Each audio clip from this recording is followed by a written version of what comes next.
दोस्तों, welcome back to my channel movie sweet Hindi. आज हम लोग एक्सप्लेन करने वाले 2024 में रिलीज़ हुआ हॉटस्टार पे यक्षिनी वेब सीरीज़ को। इसके टोटल 6 पार्ट है। इसको हमने 2 पार्ट में एक्सप्लेन करने वाले, जहाँ पे हम पहले पार्ट में 1 से 3 एंड सेकंड पार्ट में 4 से 6 एक्सप्लेन करने वाले हैं। यक्षिनी एक अलग ही कॉन्सेप्ट है, जहाँ पे देवताओं से बनी हुई एक ऐसी खूबसूरत सी बला जो इंसानों के साथ अपना काम वासना पूर्ण करने के बाद उनको मौत के घाट उतार देती है। ऐसे ही एक यक्षिनी का यहाँ पे स्टोरी एक्सप्लेन किया गया है, जिसका नाम यहाँ पे माया होता है, और वो अपने ही एक श्राप के लिए 100 लोगों के साथ संभोग करती है और अपने जो होता है अपने राज्य में रिटर्न चली जाती है। अब वेब सीरीज़ में क्या होता है क्या नहीं, ये तो हमें आगे ही पता चलेगा। तो बिना कोई टाइम गवाए चलती है वेब सीरीज़ की तरफ। तो 1 की शुरुआत में हम एक नागा साधु को देख पाते हैं, जो जल के अंदर बैठ के अपनी तपस्या में लीन होते हैं। पर उसी वक्त वो तपस्या टूट जाती है, क्योंकि बाहर एक सुंदर बला की अप्सरा एक इंसान के साथ संभोग करके उसे अपने असली रूप में आके ख़त्म कर देती है। चीज़ देखने के बाद उनको काफ़ी ज़्यादा गुस्सा आता है, और बाहर आके गुस्से में वो ये चिल्ला के कहते हैं ये उनका 99 शिकार है।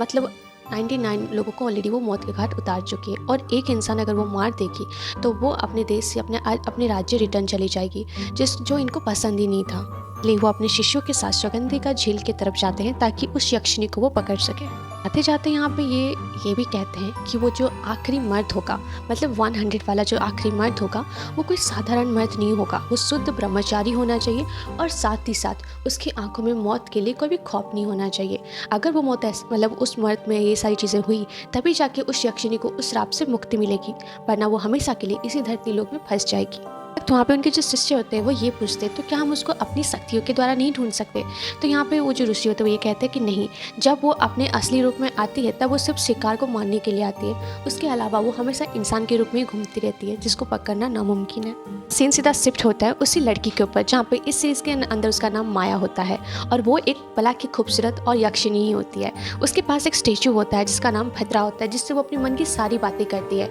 और एज अ व्यूअर्स हम लोग देख पाते हैं वो स्टेचू के अंदर भी ब्लू कलर का लाइट ब्लिंक हो रहा होता है। मतलब वो स्टेचू भी उसकी बातें सुन सकता था, जहाँ पे उसको वो सारी बातें अपनी जो यहाँ पे धरती लोक में रहते हुए करती है, या फिर उसके मन में जो भी चलता है वो सब कुछ यहाँ पे उसको एक्सप्लेन करती है। उसके बाद हमें इस वेब सीरीज़ के मेन कैरेक्टर मतलब हीरो के ऊपर फोकस जाता है, जिसका नाम यहाँ पे कृष्णा होता है, और उसकी बहुत बड़ी फैमिली होती है। मतलब 2 जीजा, 2 दीदी, उसकी मम्मी पापा और उसकी दादी। पर यहाँ पे अफसोस की बात ये होती है कि उसकी मम्मी की कब से डेथ हो चुकी होती है। आज कृष्णा का बर्थडे है, और वो यहाँ पे 30 साल का हो चुका है, जिसकी वजह से उनकी पूरी फैमिली प्रेशर करती है उसको शादी के लिए। जहाँ पे उसकी मम्मी का मौत तो पहले से हो चुका था, पर कृष्णा यहाँ पे लव मैरिज करना चाहता था। की बात ये थी कि आजकल सब कोई टेस्ट ड्राइव पर जाना चाहते हैं, और कृष्णा शादी के बाद ही अपनी वर्जिनिटी लूज़ करना चाहता था, क्योंकि उसने अपनी मरी हुई माँ को ये प्रॉमिस किया था। उससे शादी से पहले वो कभी भी किसी लड़की को धोखा नहीं देगा, या फिर किसी भी लड़की के साथ उनको मतलब ऐसे क्लोज नहीं जाएगा। सब व्यूअर्स हमें एक और बात पता चलती है, कृष्णा जो होता है अपनी दादी से भी और एक वादा करके बैठा रहता है कि अगर 30वें बर्थडे तक उसको कोई भी लड़की नहीं मिली, या फिर ऐसा कोई भी सच्चा प्यार नहीं मिला जिससे वो शादी कर सके,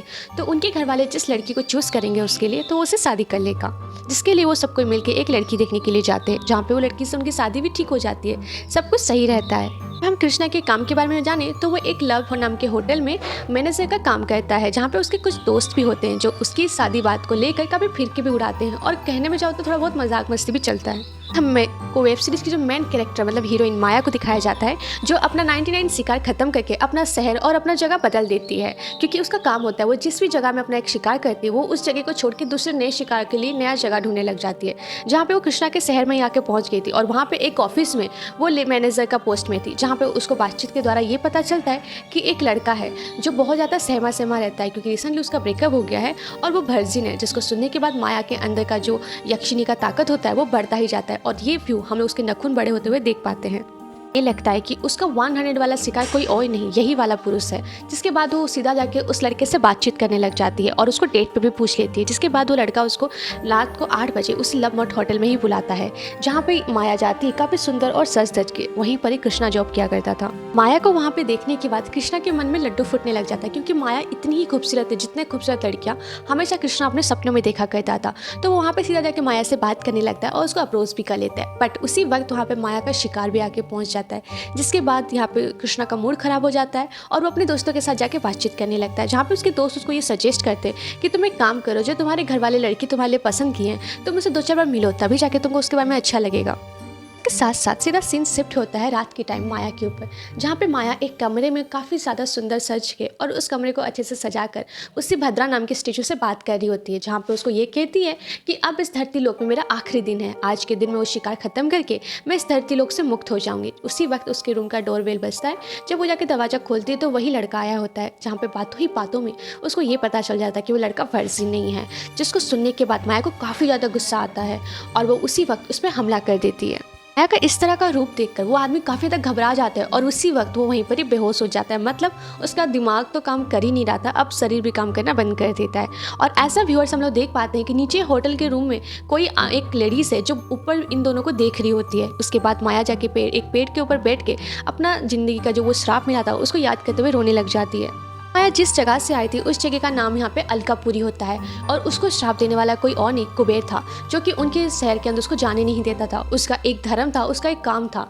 जो किसी इंसान के मोहब्बत के लिए वो अपने काम को भूल चुकी है, जिसकी वजह से उसको ये श्राप मिला था। अब उसको ये सब कुछ याद आते हुए बैठ के वहाँ पे रोने लग जाती है। यहाँ पे वो पेड़ में रहने का मतलब ये होता है कि यक्षिनियाँ जो होती हैं वो अक्सर नेचर को पसंद करती है और उनको पेड़ पौधे काफ़ी ज़्यादा पसंद है। अशोका पेड़ उनका फेवरेट होता है, जिसकी वजह से उसी पेड़ पे बैठकर या फिर उसी पेड़ में वो अक्सर रहा करती है। और इधर हमें एज अ व्यूअर्स कृष्णा को दिखाया जाता है, जिसका आज शादी होने वाला था और वो खुद भी ज़्यादा एक्साइटेड था, क्योंकि उसको सबको ये बोलते हैं कि शादी के बाद भी लव हो सकता है। जिसकी बात को सुन के अब वो अपने घर के दिखाई हुई लड़की के साथ अरेंज मैरिज करने के लिए तैयार हो जाता है। और यहाँ पे एज अ व्यूअर्स हम उनकी फैमिली को भी देख पाते हैं, जो काफ़ी ज़्यादा खुश होती हैं। बट अफसोस की बात ये होती है, वो लड़की जिससे शादी होने वाला था वो अपने ही फ़ोन में बात कर रही थी अपने बॉयफ्रेंड के साथ और ये कहती है कि आफ्टर मैरिज वो कृष्णा को नौकर बना के रखेगी और साथ ही साथ वो अपने बॉयफ्रेंड के साथ अपनी पूरी ज़िंदगी बिताएगी। और अनफॉर्चुनेटली ये सारी बातें कृष्णा खुद ही सुन लेता है, जिसके बाद उस शादी को वहाँ पर तोड़ के वो काफ़ी ज़्यादा अफसोस करते वहाँ से चला जाता है, क्योंकि वो आज की दुनिया में सच्चा प्यार ढूंढ रहा था, जो मिलना मुश्किल होता है।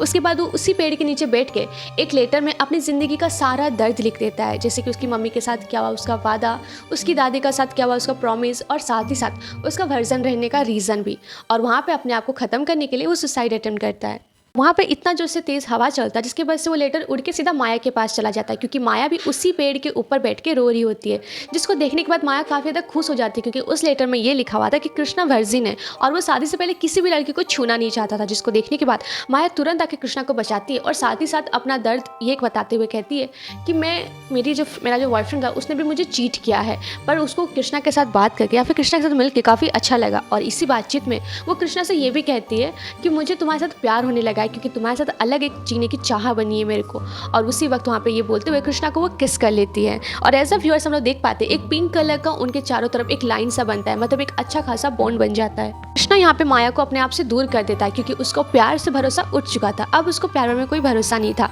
पर माया उसको ये कहती है कि ठीक है कोई नहीं, अगर तुमको आज भरोसा नहीं है तो अगर हम दोनों किस्मत में बने हैं या फिर किस्मत के लिए लिखे हैं तो हम लोग हर दिन मिलेंगे और अपने आप मिलेंगे, इसके लिए कुछ करने का जरूरत ही नहीं है। और ये कहते हुए माया वहाँ से चली जाती है और यहाँ पे एपिसोड 1 खत्म होता है। एपिसोड 2 की शुरुआत में हमें फिर से वही आदमी दिखाया जाता है, वही तांत्रिक जो अपने 4 शिष्यों के साथ जंगलों में जा रहा होता है और साथ ही साथ उसके शिष्यों से ये पूछते हैं क्या सच में ये अप्सरा यक्षिणियाँ होती हैं। जहाँ पे वो उसको वो बताता है कि मायापुरी नाम का एक जगह है जो उसको कुबेर राज करता है और उसी कुबेर के राज्य में इस यक्षिणी नाम की अप्सराएं रहती है, जो बला की खूबसूरत रहती है, पर उनके अंदर असीमित शक्तियाँ होती है, जिसको अगर कोई भी तांत्रिक प्राप्त कर ले तो वो अपनी कार्य सिद्धि में हमेशा मोक्ष प्राप्त करता है और साथ ही साथ अमृत भी प्राप्त कर सकता है। और इन यक्षियों का काम होता है कि वो धरती लोक में जो कुबेर का संपत्ति है उसको संरक्षण करती है और धरती लोक से अपने माया जो उनका राज्य है वहाँ पे जाना आना उनका रहता है। मारमा नाम का एक ऐसा किताब है जहाँ पे इन यक्षिणियों के बारे में काफ़ी डिटेल्स में लिखा गया है और साथ ही साथ ये यक्षिणियाँ काफ़ी ज़्यादा जो नेचर से जुड़ी हुई रहती हैं, जैसे कि हम एपिसोड 1 में भी सुन चुके हैं। और यहाँ पे वो ये बताता है कि यक्षिणियाँ जो होती हैं हर टाइम यज्ञ सिद्धि में बैठी रहती है और उस वक्त अगर कोई भी उनको यज्ञ साधना से प्राप्त कर लेता है या फिर यज्ञ साधना में उनको खुश कर देता है तो जो चाहे वो मांग सकते हैं। और साथ ही साथ अगर उनकी शक्ति के साथ कोई छलावा करे या फिर उनको धोखा दे तो वो उस आदमी को काफ़ी बुरी मौत मारती हैं। एज अ व्यूअर्स हमें एपिसोड 1 में तो देख ही चुके हैं कि माया का एक हल्का सा परछाई जब वो अपने रौद्र रूप में आती है। साथ ही साथ ये भी बताता है कि इस अप्सराओं को पकड़ने के लिए सुगंधिका झील में जो कमल का फूल होता है उसके द्वारा ही हम उसको पकड़ सकते हैं, जिसके बाद उसके कुछ शिष्य जाके कुछ सबसे अलग चमकते हुए जो फूल होते हैं उनको तोड़ के ले आते हैं। इससे उनसे ये पूछता है कि तो फिर ये सब कुछ पहले क्यों नहीं किया गया, इतने साल तक हम लोग वेट क्यों किए। तो यहाँ पे वो भैरव ये कहता है कि ये जो चमत्कार होता है, मतलब रात के वक्त ये जो फूल चमकता है वो 200 रात के बाद या फिर 200 जो पूर्णिमा रात के बाद ही ये चीज़ होता है, जिसके बाद आज हमें वो नसीब वाली रात मिली है। आज के दिन वो सारे फूल के अंदर से कुछ गिने चुने फूल ही होते हैं जो चमकते हैं, जिनके द्वारा हम यक्षिनियों को काबू कर सकते हैं या फिर उनको ढूंढ सकते हैं। कल के 2 शिष्य सबसे पहले जब पानी के अंदर जाके उस चमकती हुई कुमुदिनी को तोड़ने के लिए जाते हैं तो उनकी मौत वहीं पर ही हो जाती है, क्योंकि उनको प्राप्त करना भी आसान नहीं होता। एक माया नाम का या फिर एक ऐसा जाल बिछा हुआ था जिसके वजह से उनकी मौत हो जाती है। उसके बाद 2 शिष्य और जाते हैं और चमकते हुए फूल लेके आ जाते हैं। उसके बाद सीन सीधा शिफ्ट होता है कृष्णा के ऊपर, जिसके दोस्त ये सोच रहे होते हैं कि उसकी शादी टूट गई और वो काफी ज्यादा अफसोस और मतलब अपसेट होगा, बट एक्चुअल में ऐसा कुछ होता नहीं है। यहाँ पे हम कृष्णा को देखते हैं जो काफी ज्यादा खुश था, क्योंकि उसको अब माया मिल चुकी थी और माया का बिहेवियर या नेचर उसको काफी ज्यादा पसंद आने लगा था और वो माया से प्यार भी करने लगा था। और इसी बीच में हमें फिर से वो आदमी दिखाया जाता है जो माया का 100 शिकार बनने वाला था। वो काफी ज्यादा बेहोश हो चुका होता है और उसको होश नहीं होता है और वो हॉस्पिटल में एडमिट होता है, क्योंकि उसका बॉडी और दिमाग दोनों काम नहीं कर रहा होता है। बस सीन सीधा शिफ्ट होता है महाकाल के ऊपर, जहाँ पे एज अ व्यूअर्स हमें पता चलता है कि यहाँ पे महाकाल एक साधु नहीं है, वो बाकी सारे मल्टी टैलेंटेड काम भी करता है। जैसे कि वो एक मतलब पेंटर भी है जो वहाँ पे कुमुदिनी के फूल के द्वारा काफ़ी ज़्यादा अच्छा पेंटिंग करता है, और साथ ही साथ पेंटिस्ट भी है जो उस सारे फूलों के रस से लेकर अपना अलग अलग जादुई फूल या रंग बनाता है, जिसके बाद वो पेंटिंग जो होता है और भी ज़्यादा खूबसूरत लगने लग जाता है। घर लाजवाब होता है, मतलब मस्त घर में रहता है। मैंने तो आज तक किसी साधु को ऐसे बड़े घर में रहते हुए नहीं देखा। एनीवे स्टोरी की तरफ आते हैं। पर ये साधु एक चीज़ करता है, इस बार उसने जो पेंटिंग बनाया था वो उसी कुमुदिनी, चमकती हुई कुमुदिनी के द्वारा एक्सपेरिमेंट करके रंग बना के बनाता है कि अगर माया इस पेंटिंग की तरफ आती है तो तुरंत इसी पेंटिंग का कलर जो होता है बदल जाएगा। और ये सारे पेंटिंग्स जो होता है वो बना के अब उस जगह के हर एक होटल में भेज देता है जहाँ पे माया का वो पता लगा सके। और ये एक पेंटिंग उसी होटल में जाता है जहाँ पे कृष्णा काम करता है। वहाँ पे उसके जो एक शिष्य होते हैं उस साधु के, उनसे ये पूछते कि ये सब करने का मतलब क्या है और क्यों है। वहाँ पे भैरव उसको ये कहता है कि कुबेर सिर्फ वहाँ पे उस जगह का राज्य का राजा नहीं है, वो रावण का बड़ा भाई भी है। और साथ ही साथ जब वो लंका में अपना राज्यत्व कर रहा था तो उसी वक्त रावण आके कुछ नाग लोगों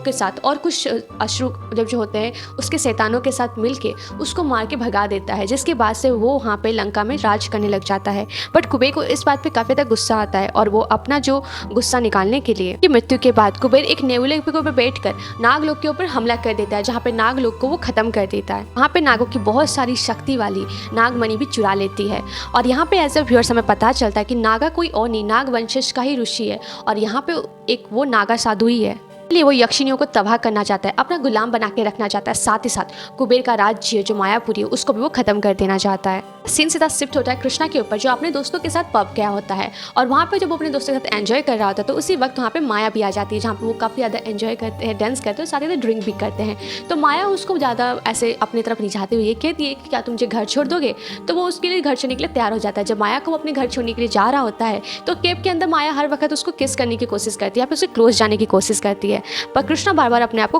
काबू करके रखा रहता है। घर पहुंचने के बाद भी यहाँ पे वो कृष्णा को काफ़ी ज़्यादा फोर्स करती है अपने साथ इंटीमेट होने के लिए, पर कृष्णा जैसे कि अपनी मम्मी की कसम से बंधा हुआ था, वो उसको कैसे भी करके अपने रूम में छोड़ के चला जाता है। पर एज अ व्यूअर्स हम लोग देख पाते हैं कि माया तो नशे में थी ही नहीं, और वैसे भी वो एक अप्सरा है, उसको ये धरती लोग के नशे कहाँ से होने वाले हैं। एनीवे वहाँ से वो जब कृष्णा निकल रहा होता है तो घर के बाहर ही वो अपने बड़े भाई को देख पाता है जो उसी कैब के ड्राइवर थे, और वो इन दोनों को ये सारी चीज़ें करते हुए देख रहे होते हैं। ना क्या था, घर पे तो पता चलना ही था। उसके नेक्स्ट डे मॉर्निंग पे सब कोई कृष्णा को मिलकर चौंकने लग जाते हैं, मतलब पूरी एकदम अलग लेवल का उसका क्लास चलता है कि कौन है लड़की, क्या है, शादी कर ले, अगर यही सब करना है तो लाइक फलाना ढिमकाना पता नहीं क्या क्या। उसी वक्त वहाँ पे हम लोग एज अ व्यूअर्स देख पाते हैं कृष्णा को माया का कॉल आता है, और कृष्णा ये सारी चीज़ों को एकदम इग्नोर करते हुए उस कॉल को रिसीव करके माया से मिलने के लिए चला जाता है, जहाँ पे एज अ व्यूअर्स हम लोग को ये समझ में तो आता है कि कृष्णा के ऊपर माया का जादू चल चुका है। के बाद वो अपने ही लव होटल में यहाँ पे माया से मिलता है, जहाँ पे माया उसको ये कहती है कि कोई शांत जगह में जहाँ पे हम दोनों अकेले हो और हमें कोई डिस्टर्ब ना कर रहा हो, उसी जगह में जाके मिलते हैं, क्योंकि एज अ व्यूअर्स हमें माया का राज या फिर माया का जो थॉट है कृष्णा को लेके वो तो पता ही था। तो यहाँ पे कृष्णा भी उससे मिलने के लिए तैयार हो जाता है, और उसी वक्त जिस होटल में वो पेंटिंग में रखा हुआ था, मतलब कृष्णा के होटल में, उस पेंटिंग का कलर अचानक से बदल जाता है, और उसी चीज़ को दूर से एक लेडीज फिर से खड़े होकर देखते हुए हमें दिखाई जाती है। हम रात को फिर से माया और कृष्णा को देख पाते हैं, जो एक झील के किनारे टेंट के पास बैठ के एक दूसरे के साथ काफ़ी अच्छा टाइम स्पेंड कर रहे होते हैं। फिर माया बार बार कोशिश कर रही होती है कि कृष्णा उसके साथ इंटीमेट हो जाए, पर कृष्णा का तो एक ही जिद था कि वो शादी के बाद ही अपने वाइफ के साथ या फिर अपनी गर्लफ्रेंड के साथ इंटीमेट होगा, उससे पहले नहीं। और ये सारी चीज़ें सुनने के बाद माया को काफ़ी ज़्यादा गुस्सा आता है और वो बहुत कन्विंस करने की कोशिश तो करती है, पर कृष्णा अपनी जिद से अड़ा हुआ रहता है। इस तरफ हम लोग होटल के उसी आदमी में, मतलब उस भैरव का जो शिष्य है, उसको देख पाते हैं, जो उस तस्वीर का कलर बदलने के लिए, मतलब जो बदला हुआ था उसके बारे में उसको होटल के एक आदमी से पता चलता है, जिसके बाद वो उस चीज़ को लेकर सीधा अपने गुरु के पास जाता है। का तुरंत ही उसी जो पेंटिंग के ऊपर जो कुमुदिनी का जो रंग लगा हुआ था उसको उठाकर एक मंत्र पढ़ता है, जिसके बाद वो एक रास्ता दिखाने वाला डिवाइस बन जाता है और वो सीधा सीधा उस यक्षिनी की तरफ लेके जाता है, जिस यक्षिनी के पास होने की वजह से उसका रंग बदला होता है, मतलब माया की तरफ। तो सीधा सीधा नागा और साधु और उसके जो 4 दोस्त, मतलब जो आदमी शिष्य होते हैं, वो तुरंत गाड़ी लेके उसका पीछा करते हैं और एक पेड़ के ऊपर वो एक अदृश्य लाल कलर का रस्सी फेंक के उस यक्षिनी को पकड़ने की कोशिश करता है। पर अब अनफॉर्चुनेटली वो यक्षिनी माया नहीं होती, वो और एक अप्सरा होती है जिसका नाम यहाँ पे ज्वालामुखी होता है। के बाद नागा साधु काफी तक गुस्सा होता है और उसी वक्त वो ज्वालामुखी की शक्तियों को बांध लेता है और साथ ही साथ उसको ये भी धमकी देता है कि जब तक तुम माया को ढूंढ के मेरे पास नहीं ले आती तब तक मैं तुम्हारी शक्तियां तुम्हें नहीं लौटाऊंगा। और ये कहते वहाँ से वो चला जाता है। पर हम ऐसा व्यूअर्स देख पाते कि ज्वालामुखी ये सब सुनने के बाद भी एक धीमी सी स्माइल देती है और उसके बाद सीन सीधा शिफ्ट होता है कृष्णा के ऊपर, जो उसी पेड़ के पास आता है जिस पेड़ के पास वो पहली बार यहाँ पे माया को मिला था, जहाँ पे उससे वो ये कहता है कि आज तक तो मेरे को सच्चा प्यार मिला नहीं था, अब अगर मिला है तो प्लीज़ उसको खोना मत। और उसी बीच में हम यहाँ पे देख पाते हैं माया आती है जो कृष्णा को शादी के लिए सीधा प्रपोज कर देती है और उससे वो शादी भी करना चाहते हैं, जिसको सुनने के बाद कृष्णा काफी ज़्यादा खुश हो जाता है। व्यूअर्स हमें ये पता चलता है कि माया ये सब चीज़ों के लिए इसलिए तैयार हुई है क्योंकि जब वो अपने स्टैचू के साथ बात करती है और उसको बताती है कि कृष्णा शादी के बिना वर्जिनिटी नहीं लूज़ करना चाहता, तो वो बताती है कि अगर मैं शादी कर लूँगी तो मैं मायापुरी जाने के बाद भी एक सुहागन रहूँगी, जहाँ पे वो स्टैचू को ये कहता है कि शादी की पहली रात को अगर तुम्हारा पति मर जाता है तो जब तुम अपने राज्य जाओगी, रिटर्न जाओगी, तो तुम शादीशुदा नहीं रहोगी। जिसको सुनने के बाद ही यहाँ पे माया शादी के लिए तैयार हो जाती है। बात क्या था, सीन सीधा प्रेजेंट में आता है और कृष्णा ये सारी चीज़ें सुनने के बाद, मतलब माया से शादी का प्रपोजल सुनने के बाद काफ़ी ज़्यादा खुश हो जाता है और उसको गले से लगा लेता है। और एज अ व्यूअर्स फिर से हम उन दोनों के बीच में एक पिंक कलर के बॉन्डिंग को देख पाते हैं। इस सीन को दिखाते हुए यहाँ पे एपिसोड 2 खत्म होता है। एपिसोड 3 की शुरुआत में हम लोग देख पाते हैं। एपिसोड 3 की शुरुआत में हमें यहाँ पे जो नागा भैरव है उसका बचपन का तस्वीर दिखाया जाता है, एक सीन जहाँ पे वो अपने गुरुजी के साथ उसी जंगल की तरफ जाता है जहाँ पे उसके गुरुजी माया को पकड़ के उससे अलकापुरी जाने का जो गुप्त रास्ता है उसको जानना चाहते थे। और वो यहाँ पे उसको शिष्य को, मतलब यहाँ पे नागा साधु को अपनी सारी चीज़ें, जो अपने गुण होते हैं, अपनी सारी जो शिक्षाएं होती है वो सब बता रहे होते हैं। व्यूअर्स हमें उनके मन का राज भी पता चलता है। यहाँ पे वो मायापुरी के जो नए कुबेर बनना चाहते थे और साथ ही साथ उन यक्षिनियों को अपने काबू में करके उनको अपने गुलाम बना के रखना चाहते थे। सब व्यूअर्स हमें यहाँ पे एक पास्ट का सीन दिखाया जाता है कि यक्षिनियाँ बनी कैसे थी, जहाँ पे हमें पता चलता है कि लाखों साल पहले शिव महादेव अपने ध्यान की माया में बैठे हुए थे। उसी वक्त माता पार्वती को उनके साथ होने की इच्छा जागृत हुई, जिसकी वजह से वो उनके शरीर में कुछ पसीने आने लगे और उन पसीने की बूंद जो होती है 42 बूंद जो होती है वो धरती पे लोग पे आके गिरने लगी और उन्हीं बूंदों से ये बनी थी यक्षिनियाँ। उनके मन के अंदर जो काम की शक्ति इच्छा थी वो जब प्रेम में परिवर्तन हो रही थी, तो उसी वक्त जो पसीने की बूंद थी, मतलब जो लास्ट बूंद थी, उसी से पैदा हुई थी ये माया नाम की यक्षिनी, जो काफ़ी ज़्यादा ताकतवर, शक्ति और काफ़ी ज़्यादा हुनरवान थी। क्योंकि उसको कभी भी किसी भी तौर की, मतलब किसी भी ये में अगर तुम सिद्ध कर लो तो उसके द्वारा तुम कुछ भी प्राप्त कर सकते हो। उसके बाद सीन सीधा प्रेजेंट में शिफ्ट होता है जहाँ पे उसके गुरुजी उसी जगह में बैठ के योग साधना करने लग जाते हैं और अपनी योग साधना के बीच में वो उसी एक किताब को यहाँ पे भैरव को देते हैं और साथ ही साथ ये भी कहते हैं कि अगर आज मुझे कुछ हो जाता है तो इस पूजा को तुम पूर्ण करना और इस सिद्धि को तुम प्राप्त करना। जिसके बाद उसको एक कोने में भेज देते हैं जहाँ पे एक छोटे से कोने में खड़ा होकर तुम बस देखना और कुछ मत करना, और वो अपनी यज्ञ साधना में बैठ जाते हैं। वो जो सिद्धि थी वो यहाँ पे फेल हो जाती है क्योंकि माया उसको ये धमकी देती है कि तुम गलत जगह में आ गए और यहाँ से चले जाओ। पर यहाँ पे वो साधु उसको पाने के इतनी लालसा में था कि उसकी बातों को नहीं सुनता। पर माया उसको ये कहती है कि मैं बहुत शक्तिशाली हूँ, ना ही मुझे बल से और ना ही तुम मुझे छल से पा सकते हो, और तुमने ये जो आज दुष्कर्म किया है मुझे प्राप्त करने के लिए, उसकी सजा तो तुमको मिल के रहेगी। और उसी के बाद उसी वक्त में और उसी जगह में उसकी मौत हो जाती है, जिसको दूर से खड़ा होकर भैरव देख रहा होता है। और उसी वक्त अचानक से माया वहाँ पे आ जाती है, जिसको देखने के बाद भैरव की आंखें खुली की खुली रह जाती हैं। सीधा शिफ्ट होता है माया और अर्जुन के कृष्णा के ऊपर, जहाँ पे वो दोनों बैठकर अपने घर वालों से मिलने के लिए जाते हैं और वहाँ पे घर वाले उन दोनों को पसंद नहीं करते, मतलब स्पेशली माया को पसंद नहीं करते और शादी के लिए मना कर देते हैं क्योंकि माया की लाइफ में कोई भी नहीं था, मतलब उसकी कोई परिवार या फैमिली नहीं थी। पर उसी वक्त हम ज्वाला को एंट्री करते हुए देख पाते हैं जो ये कहते हैं कि मैं माया की आंटी हूँ, मतलब मौसी हूँ, और इस चीज़ को देखने के बाद उसके घर वाले तैयार भी हो जाते हैं। देखने के बाद माया काफ़ी ज़्यादा खुश हो जाती है और फिर रात के वक्त ज्वाला और माया उसी पेड़ के पास बैठ के बात करते हुए दिखाई जाते हैं, जहाँ पे माया उसको धन्यवाद करती है और साथ ही साथ ये भी बताती है कि हम दोनों तो इस धरती लोक में फंसे हुए हैं। माया यहाँ पे इसलिए फंसी क्योंकि वो एक इंसान से मोहब्बत करने लगी थी, जिसकी वजह से उसको ये श्राप मिला था।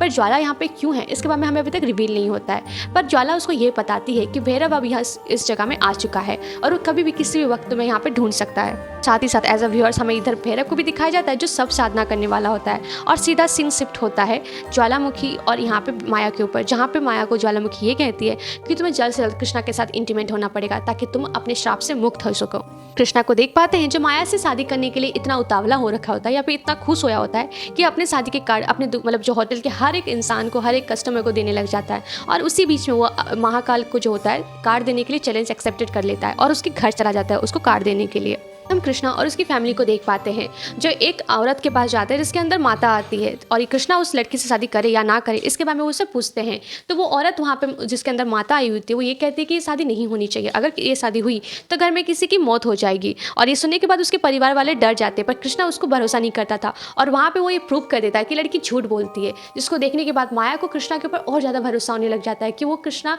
माया से कितना प्यार करता है, मतलब जो सच्चा प्यार वो ढूंढ रही होती है वो कृष्णा उसको कर रहा होता है। पर यहाँ पे ज्वाला उसको ये कहती है, जब वो सब खत्म होता है ज्वाला को माया ये कहती है कि मुझे क्यों लग रहा है उस औरत के ऊपर किसने जादू किया था। ज्वाला उसको सहानुभूति देते हुए ये कहती है कि तुम टेंशन मत लो, मैं सब कुछ संभालूंगी। उसके बाद सीन सीधा शिफ्ट होता है कृष्णा के साथ जो भैरव के घर जाता है उसको अपने शादी का कार्ड देने के लिए, और जहाँ पे वो माया का तस्वीर बना हुआ या पे पेंटिंग बना हुआ दिख पाता है और उसके मन में डाउट आता है कि कहीं ये माया का तो नहीं है, पर वो मन ही मन सोचता है कि नहीं ऐसा कैसे हो सकता है, ये शायद नॉर्मल पेंटिंग ही होगा। और उसी वक्त हम वहाँ पे भैरव को आते हुए देख पाते हैं जिसको वो अपने शादी के बारे में बताता है, पर भैरव की यहाँ पे बातें सुनने के बाद उसको लगता है कि वो कुछ उटपटांग वाली बातें करता है। वो यहाँ पे जब उस लड़की की तस्वीर के बारे में उससे पूछने वाला होता है तो भैरव अचानक से पीछे से गायब हो जाता है। अब वो उस चीज़ को पूछने के लिए जब उसके कमरे की तरफ जाता है मतलब ऊपर, तब वो देखता है कि भैरव एक सब साधना कर रहा होता है, मतलब उस सब के अंदर से अपने अंदर शक्तियाँ प्राप्त ले रहा होता है, जिसको देखने के बाद यहाँ पे कृष्णा काफ़ी ज़्यादा घबरा जाता है और तुरंत ही वहाँ से निकल के अपने घर के लिए रवाना हो जाता है। सारी बातें जाके वो तुरंत माया को बताता है। माया ये सब सुनने के बाद काफ़ी ज़्यादा घबरा जाती है क्योंकि जो वो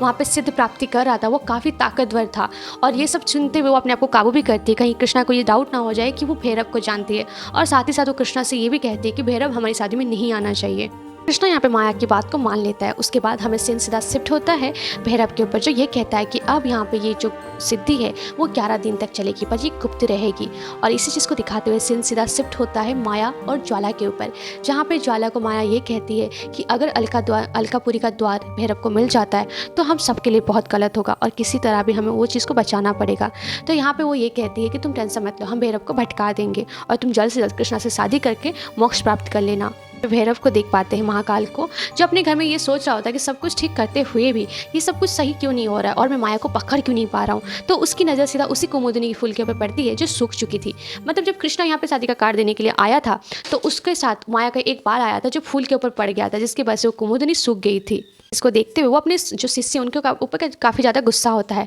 और इसी बीच में हमें यहाँ पे उसी आदमी के ऊपर सीन शिफ्ट होता है जिसके साथ माया पहले रात को थी और उसको होश आ चुका था, जहाँ पे वो अपने ऑफिस के कलीग को फ़ोन करके माया के बारे में पूछता है तो उसको पता चलता है कि आज माया का शादी है, जिसको सुनने के बाद काफ़ी ज़्यादा घबरा जाता है। कृष्णा के घर जाता है ताकि कृष्णा को बचा सके और यहाँ पे हम माया और कृष्णा को दोनों को देख पाते हैं जो अलग अलग रूम में अपने शादी के लिए तैयार होते हैं। और वो लड़का तुरंत जाकर कृष्णा को सारी बातें बताने की कोशिश करता है पर कृष्णा उसकी बातों पर भरोसा नहीं करता। इसी बीच में उसी जगह यहाँ पे भैरव भी आ जाता है, महाकाल, जो यहाँ पे जान चुका था कि माया की शादी कृष्णा से हो रही है और वो वहाँ पे माया को पकड़ने के लिए आता है। और ये चीज़ देख के माया वहाँ से समझ जाती है और तुरंत ही कृष्णा को लेके भाग के शादी करने के लिए तैयार हो जाती है, जिसके बाद वो दोनों भाग जाते हैं। और यहाँ पे जो भैरव था वो ज्वाला का गला पकड़ते हुए ये कहता है कि तुम्हें उसके बारे में पता था, तुमने मुझे बताया क्यों नहीं। तो ज्वाला यहाँ पे सीधा डिनाई करती है कि मुझे इस सब के बारे में कुछ भी नहीं पता था। वो यहाँ पे ज्वाला को टॉर्चर करने लगता है, जिसके बाद ज्वाला उसको ये बता देती, एक मैप की तरफ इशारा करती है, जहाँ पे वो मैप देख के वो समझ जाता है कि माया वहीं पर ही गई होगी गुप्त स्थान में अपना शादी पूरा करने के लिए। और उसके बाद वो ये बताता है कि माया को वो प्राप्त करके